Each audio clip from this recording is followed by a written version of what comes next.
सबसे पहले अगर एक लाइन बताऊं तो मैं ये कहूंगा कि चीफ जस्टिस पाकिस्तान उमर ता बंदयाल साहब का घटिया, गलीज और नीच किस्म के जो माफियाज हैं उनके सामने उन्होंने सरेंडर से इनकार किया है। क्योंकि उसकी वजह यह है कि कल से हुआ यह था कि कुछ मुलाकातें हुई और उसके बाद से प्रोपेगेंडा शुरू करवा दिया गया बंदयाल साहब के खिलाफ कि वो जी व्हाइट फ्लैग लहरा दिया है। और मैं जो व्हाइट फ्लैग कह रहे थे ना कि लहरा दिया चीफ जस्टिस ने, वो ये इधर ये जो पार्किंग के बैक साइड पे कूड़ादान है वहां पे पड़ोगा, जिन्होंने लहरवाया था वो जरा लेते जाएं उठा के, जहां भी उन्होंने लेके जाने। मसला ये है कि वो हुकूमत जो कल तक कह रही थी कि इमरान खान से बात नहीं करेंगे, इमरान खान मुजरिम है, इलेक्शन नहीं कराएंगे, अक्टूबर में भी इलेक्शन नहीं कराएंगे, 1 साल के असेंबली को एक्सटेंड करेंगे।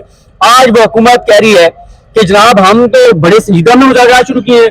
वो एक मौलवी साहब है, वो नहीं मान रहे थे, तो बिलावल भुट्टो जरदारी आज मौलवी साहब को मिलने जा रहे हैं और मौलवी साहब से बात करने जा रहे हैं। और साथ ही उन्होंने कहा कि जनाब मैं नून लीग, अटॉर्नी जनरल ने कहा कि मैं नून लीग की टीम से भी मिला हूं, मैं भी पीपल्स पार्टी की टीम से भी मिला हूं। बड़े संजीदा मुज़ाकरात हो रहे हैं, आप थोड़ा सा टाइम दे दें।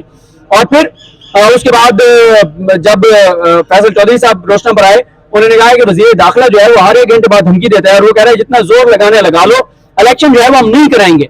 तो उसमें ने कहा गैर संजीदा बयान लोग देते रहते हैं, तो आप गैर संजीदा बयान पे ना जाए। संजीदा बयान यह है कि हम बड़े संजीदा हैं, अक्टूबर में इलेक्शन करने के लिए हम जो है वो इलेक्शन जो है वो कराएंगे हर सूरत में। तो मेरा ख्याल है कि ये बड़ी डेवलपमेंट है। मैं असद भाई से भी एक सवाल कर लूं, देखिए असद भाई, कल तक का जो माहौल था या आज समाज से पहले तक का जो माहौल था वो यही था कि जनाब के बंगाल से मैनेज हो गए, डर गए, वो जो रात को मुलाकातें हुई हैं। लेकिन 2 चीजें बड़ी इंपॉर्टेंट हुई हैं। एक, हुकूमत का ये सरेंडर करना कि हम मुज़ाकरात कर रहे हैं बड़े सीधा, और मुज़ाकरात से खान से ही हो रहे हैं ना, होने हैं, और तो सब हुकूमत में। दूसरा, बंगाल साहब वही कैटेगोरिकल कहना कि 14 मई की डेट बरकरार है, 14 मई की डेट कहीं नहीं जा रही। ठीक है। अच्छा देखें, एक तो यह है कि पिछले 3-4 दिन में माहौल अचानक तब्दील हुआ है। मजमूई तौर पर अगर आप माहौल देखें तो ये माहौल जो है ये हमें इंतखाबात की तरफ जाता हुआ पहली मर्तबा नजर आना शुरू हुआ है। 14 मई को अगर नहीं होते तो 14 जून को हो सकते हैं या 14 जुलाई को हो सकते हैं। लेकिन चीफ जस्टिस साहब पहले दिन से एक बात कह रहे थे कि सारी कुव्वतें मिलकर फैसला कर लें, हमें फैसला ना करना पड़े तो ज्यादा बेहतर है, क्योंकि सियासी मामला सियासी अंदाज में सियासी लोगों को सुलझा लें तो ये ज्यादा बेहतर है। बार बार कह रहे थे। एक वक्त तो ऐसा आया कि सबने कहा कि ठीक है आज हम मुशावरत कर लेते हैं, आप कल तक का वक्त दे दें। उस वक्त तहरीक इंसाफ नहीं मानी, उन्होंने कहा कि नहीं जी ये 90 दिन से ऊपर अगर लेकर जाना है फिर तो आपको कानून साजी करनी पड़ेगी। अली जफर साहब, फवाद चौधरी साहब ने दोनों ने खड़े होकर कह दिया और आइन में तरमीम करनी पड़ेगी, पार्लियामेंट में ले जाना पड़ेगा, और इसके अलावा जो है ये कोई और हल नहीं है। तो एक तो ये हुआ है कि अगर आप इसकी लार्जर पिक्चर देखें ना, तो लार्जर पिक्चर तो ये है कि इंतखाबात की तरफ अब पहली मर्तबा माहौल नजर आना शुरू हुआ है। और दूसरा नुकता यह है कि एक वक्त में इंतखाबात की तरफ माहौल जाना शुरू हुआ है कि इंतखाबात अब एक वक्त में होंगे। और मेरा ख्याल है कि परसों जो मुलाकात हुई है उसमें चीफ जस्टिस साहब को कन्विंस किया गया है कि पाकिस्तान के फायदे में भी यही बात है कि इंतखाबात एक वक्त में हो। अदरवाइज ये अनारकी, chaos, अफरा तफरी और बेचैनी का खात्मा नहीं होगा तो हम कब तक इसको आगे लेकर चलते रहेंगे। अगर 2 सूबों में इंतखाबात हो भी जाते हैं, बेचैनी का खात्मा नहीं होगा। मेरा ख्याल है एक तस्वीर का रुख ये भी है जो चीफ साहब ने देखा है। अब देखिए 2 सूरतें हो सकती हैं। एक सूरत ये हो सकती है कि चीफ जस्टिस साहब अपनी अना को उठाकर जरा ऊपर बिठाएं और उस अना की वजह से ये कहें कि जी चूंकि मैंने फैसला दे दिया है तो अब मैंने किसी ना किसी को टांग के जाना है, तो इन अदालत में अगर मैं नहीं टांगूंगा तो मेरा कद नीचा हो जाएगा। दूसरी, उनकी पहले दिन से हमें तरजीह नजर आ रही है इंतखाबात, वो इसीलिए स्टेट का मुजाहरा कर रहे हैं, तो अदालत का किसी को नोटिस जारी नहीं कर रहे हैं, क्योंकि अगर वो कर दिया जिस दिन, इंतखाबात फिर चले जाएंगे पीछे किसी लिस्ट में और तो अदालत का केस आ जाएगा लिस्ट में आगे सबसे। तो मेरा ख्याल है ये उनकी इंटेंशन बड़ी वाज़ेह है कि हम उलझे ना ये तौहीन अदालत और दीगर मामला में, बल्कि माहौल को, चीजों को लेकर जाए इंतखाबात की तरफ। और अगर ये तासुर मिला है कि चीफ जस्टिस साहब जो है उनको शिकस्त हो गई है या उन्होंने किसी के दबाव को कबूल कर लिया है और इस तासुर के नतीजे में मुल्क में अगले 1-1.5 महीने में इंतखाबात हो जाते हैं, तो मेरा ख्याल है ये कुर्बानी है जो चीफ साहब दे रहे हैं।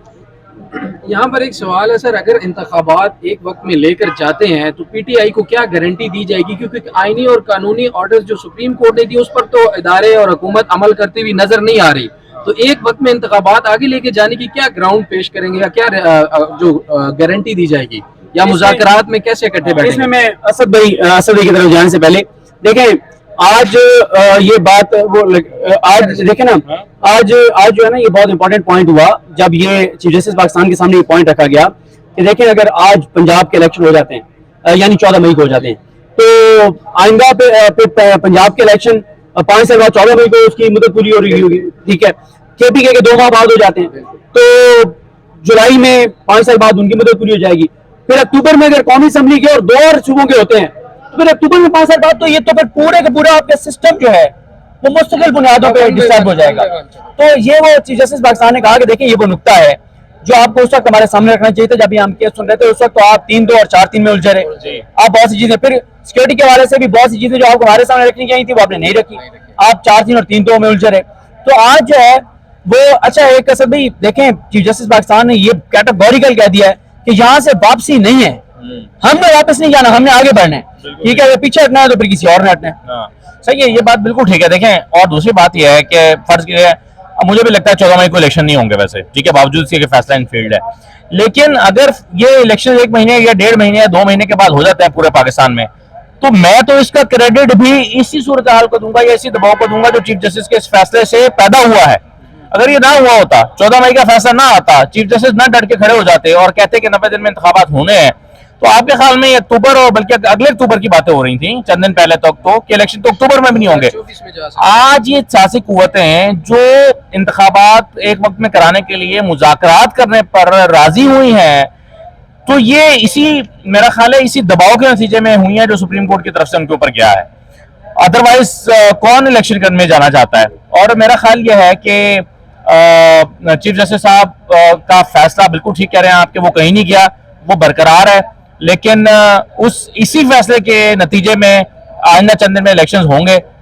14 मई को बहरहाल मुझे जाती तौर पर नजर नहीं आ रहा, लेकिन मेरा ख्याल है कोई राह खुद सुप्रीम कोर्ट निकालेगी। और अगर सुप्रीम कोर्ट खुद राह निकाल ले कि चले हमने 14 की डेट दी थी और अब हम ही, और जो आपने सवाल किया था, मेरा ख्याल है कि ऐसा नहीं होगा कि हवा में दोबारा फैसला दे दिया जाए और 6 हफ्ते बाद कहें कि जी कुछ नहीं है। इसमें अंडरटेकिंग होंगी, तमाम स्टेक होल्डर्स की होंगी, सब आकर अदालत में अंडरटेकिंग कहेंगे और फिर वो अंडरटेकिंग दे के नहीं भाग सकते। इतना भी मजाक नहीं है कि आप अंडरटेकिंग दें सुप्रीम कोर्ट में कि हम ठीक है इलेक्शन करने के लिए तैयार हैं और भाग जाएं, और उसमें फिर वो कुव्वतें भी शामिल होंगी जो परसों यकीन दहानी करवा के गई हैं।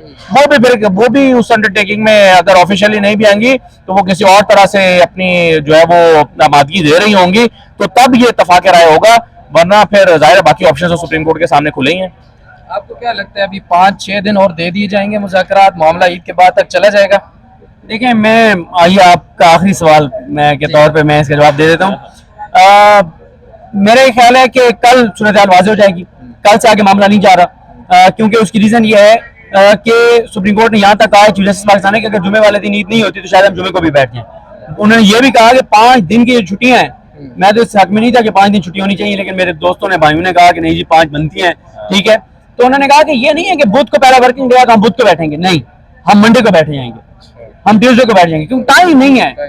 इलेक्शन कंसेंसस के साथ तारीख नहीं है तो 14 को इलेक्शन होगा और सुप्रीम कोर्ट ने कैटेगोरिकल कह दिया। और अगर ये इलेक्शन की तारीख नहीं देते, कंसेंसस नहीं करते, तो ये मैं आपको आज बता देता हूं कि अगले हफ्ते सबसे बड़ा सरप्राइज सुप्रीम कोर्ट की तरफ से तैयार है।